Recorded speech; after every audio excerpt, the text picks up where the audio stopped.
Kabla ya mwaka 1858 wenyeji waliliita ziwa Nyanza, likiwa na takriban ya kilomita mraba 68,800 hivi. Ni ziwa la pili kwa ukubwa wa maji safi ulimwenguni.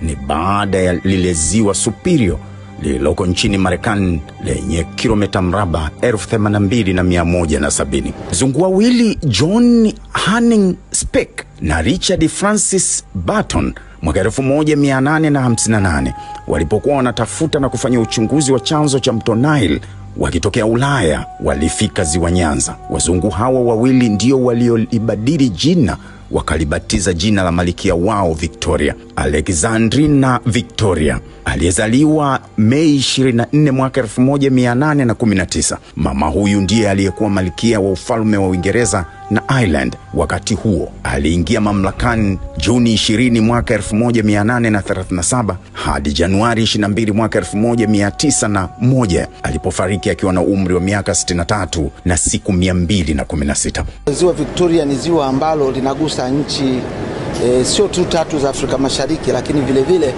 kuchukulia mto Nile inakwenda mpaka kwenye nchi zingine za Sudani na Egypt. Nile Mweupe ni moja kati ya mito miwili inayounda mto mkuu Nile. Mto mwingine ni Blue Nile ambayo inaungana pamoja katika jiji la Khartoum, mji mkuu wa Sudan, kuunda mto Nile mkuu. Tangu kale lilijulikana vizuri mno na wafanyabiashara wa Arabu waliochunguza njia za barani Afrika kupitia ziwa hili, kutafuta dhahabu na pembe za ndovu pamoja na watumwa wa biashara. Hawa walitengeneza ramani ya kale ya ziwa hili vizuri mno kuanzia karne ya 12 baada ya kuzaliwa Kristo. Ziwa hili lipo katika bonde kuu la Ufa, likiwa na eneo lililogawiwa katika nchi 3 hivi, yani Kenya, Uganda na Tanzania.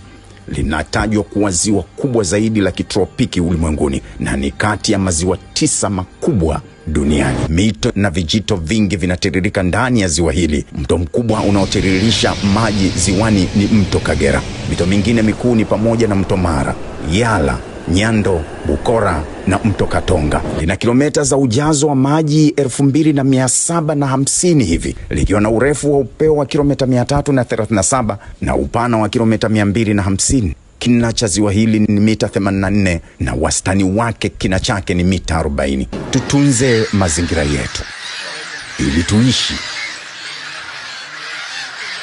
Sisi ni Tanzania.